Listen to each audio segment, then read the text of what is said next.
traffic, and news updates online at 560theanswer.com. This hourly segment is brought to you by Scott Tucker Solutions and his show Retirement Decoded. Sunday mornings at 8. Learn more at scotttuckersolutions.com. Now, from the Signature Bank Studios, this is Chicago's Morning Answer with Dan Proft and Amy Jacobson on AM 560. The Answer.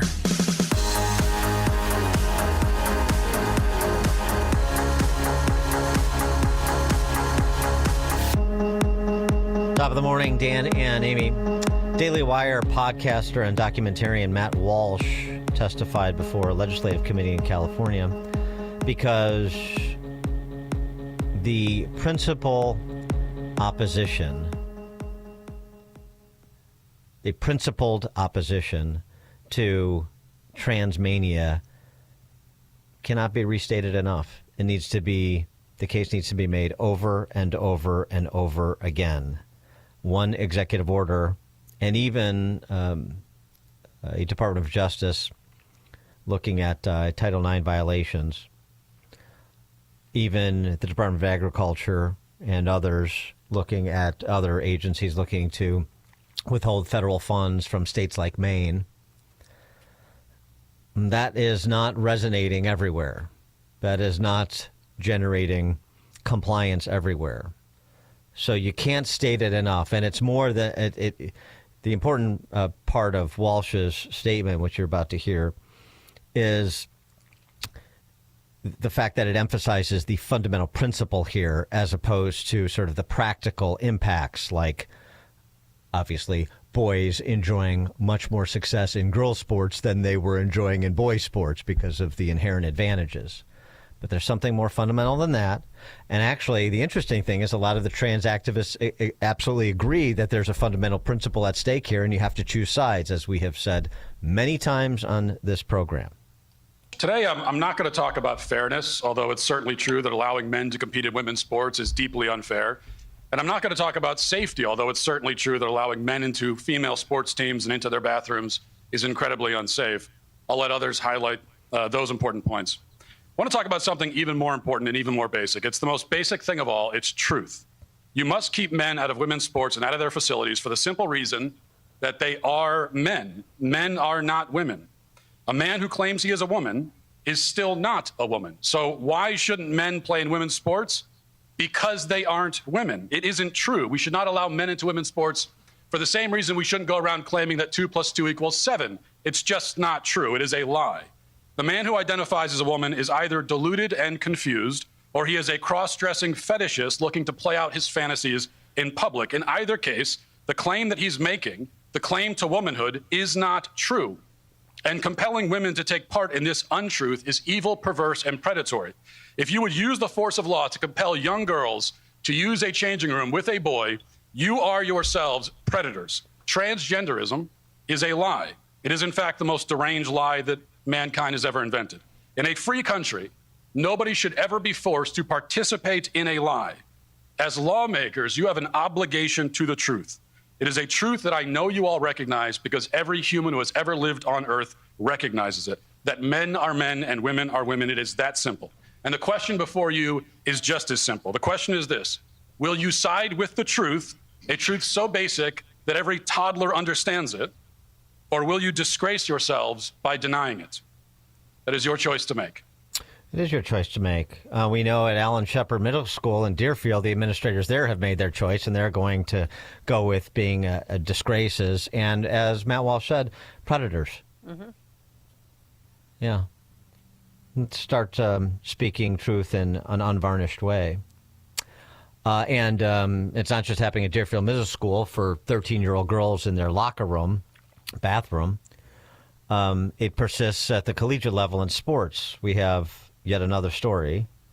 A female fencer took a knee in a match over the weekend because she was compelled to face a man who recently switched from the men's fencing team at Wagner College to the women's fencing team at Wagner College. Yeah, the event took place at University of Maryland, and there was niceties at the beginning. She looked at, before he put on his gear over his face, and she knew she was going against a man, and she took a knee. And what happened to her, Dan?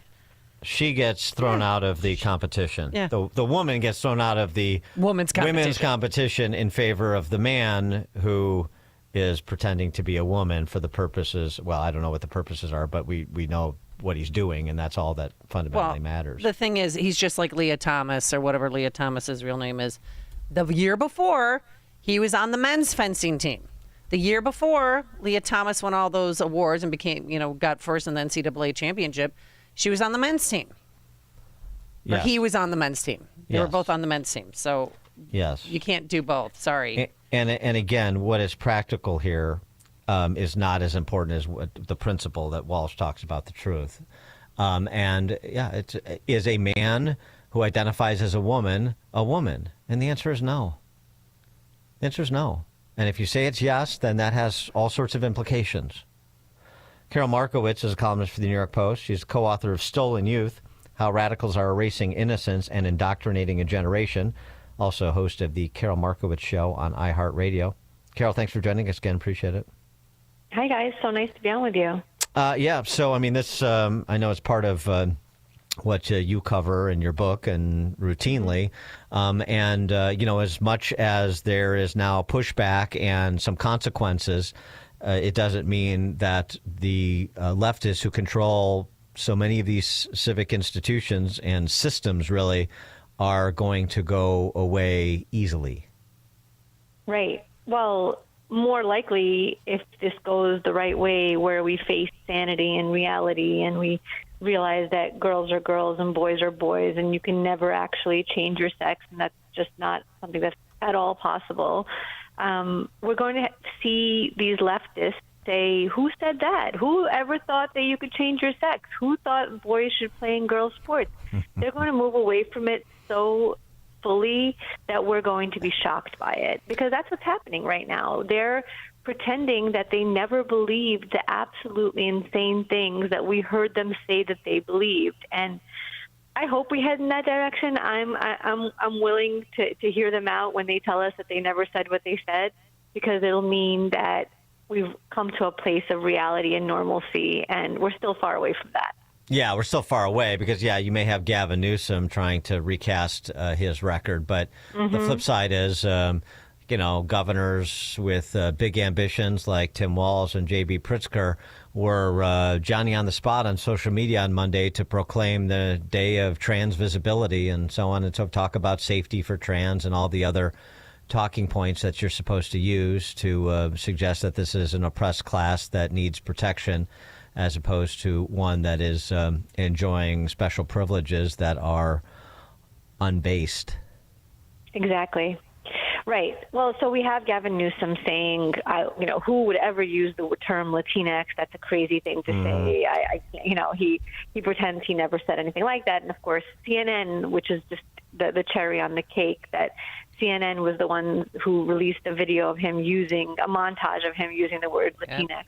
But it's not just him. It's all of these people, right? It was National Public Radio CEO Catherine Mayer. She was read her own comments by Congressman Gill, and she reacted as if, who would ever think these crazy things? And it was obviously her own words from just a few years ago. She said, that was half a decade ago. Half a decade ago is only 5 years. I remember what happened 5 years ago. I have largely the same opinions as I had 5 years ago. The idea that you've changed that much in just 5 years, you're not a teenager. She's in her 40s. Yeah, so, what's right? She was just the tender age of 39, Karol, where you don't know. Youthful indiscretion, guys? I don't know. Right.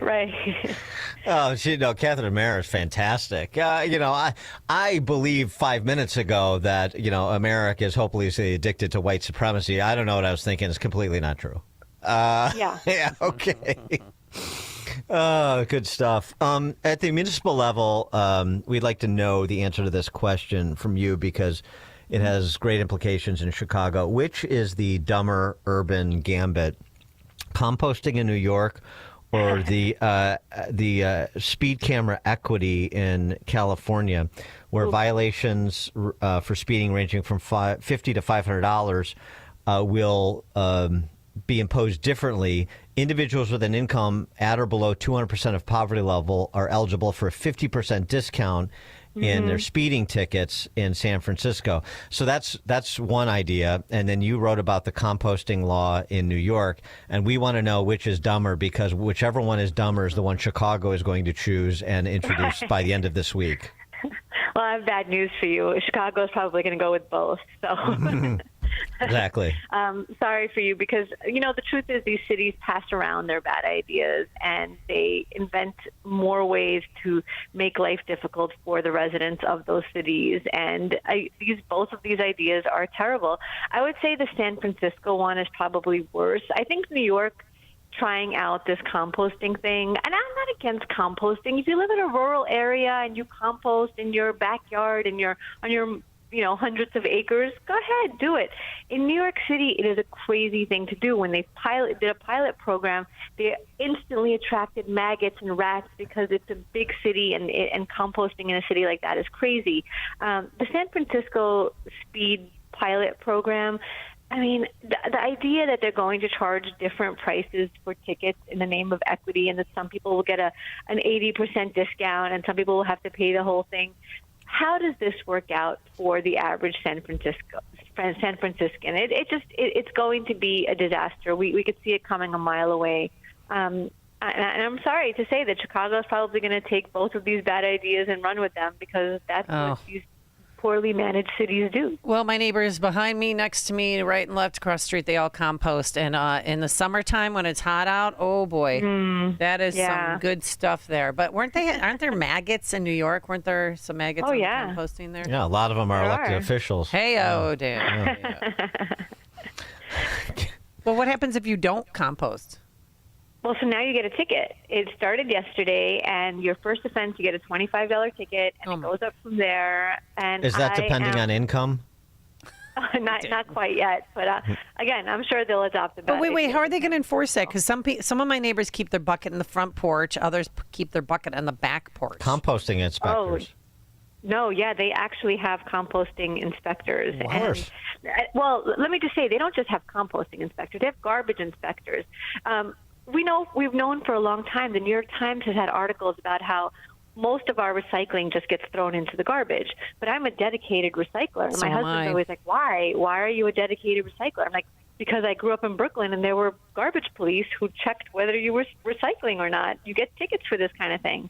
So that's why. I mean, and right. It doesn't make any sense. Yeah. But it doesn't make any sense. It's just you're just trying to avoid the. Because I'm afraid of penalties. Yeah. Exactly. Well, then there's certain towns. Like I was recently in Bradenton, Florida, and they stopped their recycling program, but they have an option for you. If you still want to recycle, these 4 parks are open at these hours, and drop off your glasses, your glassware here. And I mean, for the slow learners, at least it's recycling is going though. He said this is like real recycling. This is not fake recycling. This is how you do it. But in Tucson, if you leave the label on a wine bottle, they will not take the wine bottle. You have to peel it off and have a clean bottle. That's the only way they'll take it. So each city's different. I should write a book on recycling. Yeah, I absolutely on the garbage and what we go through to throw it out and not be punished for it. But they're already giving out tickets for lack of composting in New York City. I have a friend who posted a picture on Facebook about it. It is happening right now. They are going through your garbage because they have solved all the other problems and are limited to just this. Oh my gosh. Well, the philosophy here is if it sounds like a fun hobby to a leftist, we might as well just mandate it for everyone. Great. Okay. Then Chicago's going to start smelling like its policies, in a sense. Karol Markowicz, columnist for the New York Post, co-author of Stolen Youth, How Radicals Are Erasing Innocence and Indoctrinating a Generation. Also, the host of the Karol Markowicz Show on iHeartRadio. Karol, thank you as always. Thanks so much for having me. Thank you. And she joined us on our turnkey.pro answer line. The more you listen, the more you'll know. This is Chicago's Morning Answer. Morning Answer on AM 560.